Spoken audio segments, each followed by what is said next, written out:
नमस्कार, जय श्री राम। आज मैं बात करूंगा खुद की लाइफ को दूसरों की लाइफ से कंपेयर करने के बारे में। यह एक ऐसी बीमारी है। बीमारी इसलिए बोल रहा हूं क्योंकि इसकी वजह से लोग डिप्रेशन, एंजाइटी का शिकार होते हैं और अपनी जान दे देते हैं। ये बहुत ही खतरनाक कंडीशन है जिसमें लोग अपनी लाइफ को दूसरों की लाइफ से कंपेयर करने लग जाते हैं।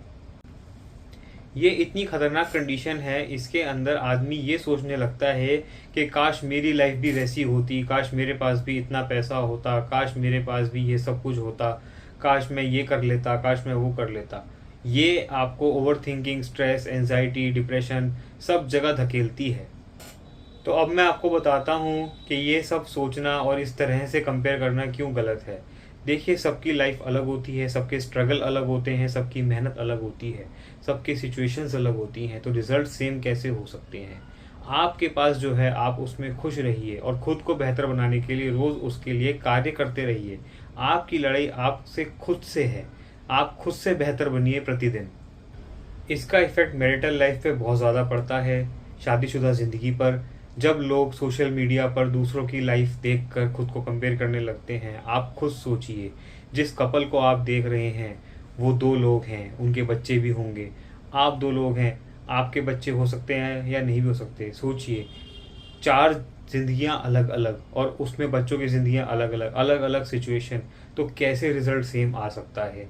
तो इस चक्कर में मत पड़िए कि उनको आप कॉपी करेंगे या उनको देखकर आपको जलन हो रही है तो आप वैसा करके आप भी खुश हो जाएंगे।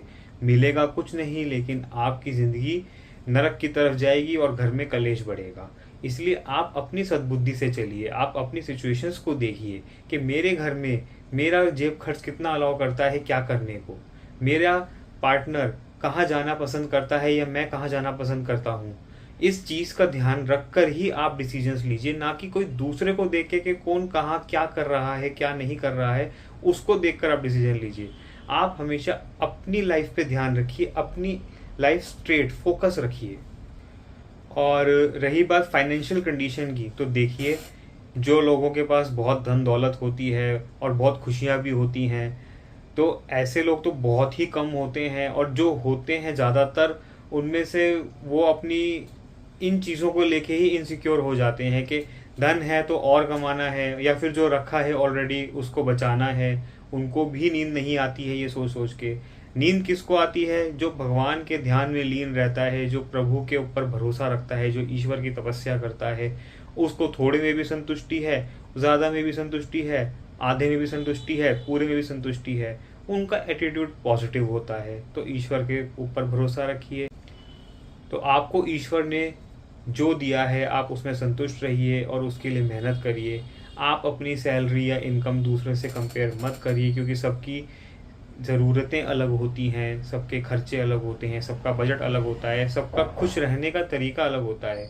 अब किसी को मैच देख के, क्रिकेट मैच देख के बहुत खुशी मिलती है, तो किसी को बहुत महंगे जूते खरीद के खुशी मिलती है, किसी को ज्वेलरी से खुशी मिलती है, किसी को बाहर घूमने से खुशी मिलती है, किसी को भगवान का ध्यान करने में खुशी मिलती है।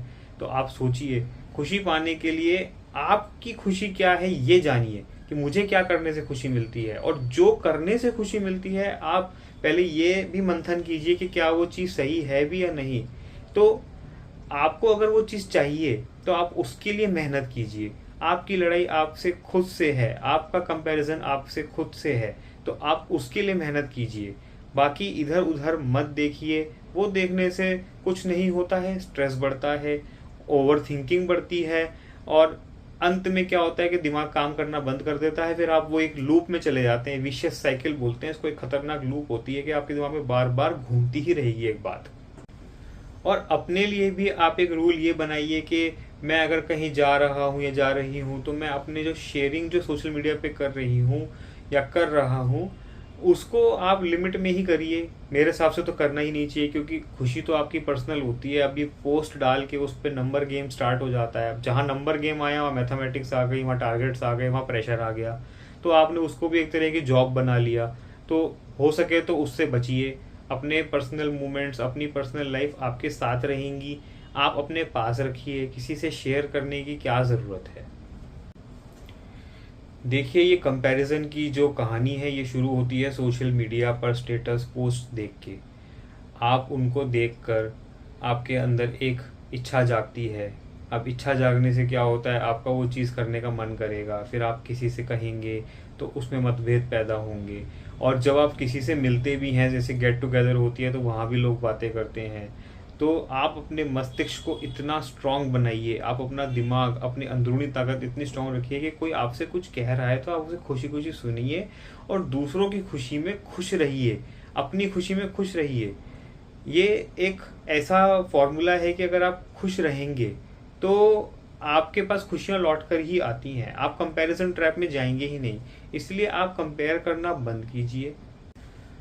कंपेयर करना जैसे ही शुरू होता है, बिना बात के दिमाग पे प्रेशर आता है, स्ट्रेस इंक्रीज होता है और अल्टीमेटली आपकी जो दिमाग की ऊर्जा है, जो आप एक अपने अपने आप को बेहतर बनाने के लिए इस्तेमाल कर सकते थे, वो इन चीज़ों में व्यर्थ हो जाती है, ख़राब हो जाती है।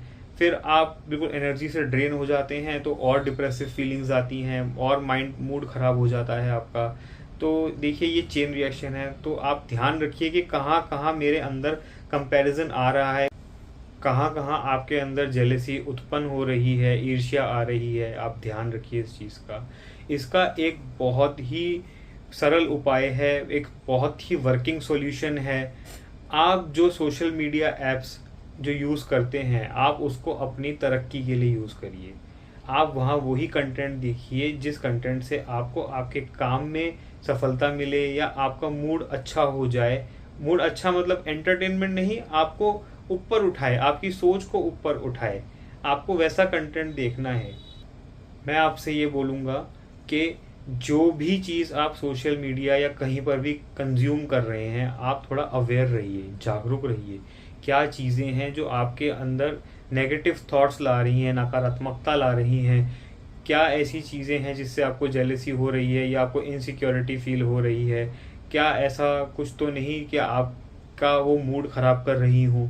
तो वो ध्यान में रखिए और ऐसी चीज़ें देखिए जिससे आपका मूड अच्छा होता हो, आपको आगे बढ़ने में सफलता मिले, आपको सहायता मिले। ऐसी चीज़ों पे आप थोड़ा ज़्यादा ध्यान रखेंगे तो वो आपके लिए अच्छा होगा। आप जागरूक रहिए, अवेयर रहिए। और मैं हमेशा बोलता हूँ, जब कभी आपके मन घबराए, आपके अंदर कोई ऐसी चीज़ें करने का मन करे जिससे आपका मन अशांत हो, नेगेटिविटी आए, जो आपको पता है, आपने पहचाना है कि नहीं ये चीज़ गलत है, उससे बचने के लिए आप 5 से 10 मिनट का भगवान का नाम जाप कीजिए। उसकी मैंने एक वीडियो बनाई है, डिस्क्रिप्शन में मैंने लिंक दे दिया है, वीडियो के अंत में भी आ जाएगा वो लिंक। उसमें मैंने राम का नाम जाप करा है 5 मिनट तक। आप वो भी करेंगे तो आपको बहुत बहुत हेल्प मिलेगी उससे, क्योंकि आप जब भी डिस्ट्रैक्ट होंगे तो वो वापस आपको ट्रैक पर लेकर आएगा। तो अंत में मैं यही कहूँगा कि कंपेयर मत कीजिए, वो करने से कुछ होता नहीं है, एनर्जी ख़राब होती है, आपकी अंदरूनी ताकत कम होती है। उस ताकत को बचा के रखिए, उसको अच्छे कार्य में लगाइए। खुश रहिए, स्वस्थ रहिए। जय श्री राम।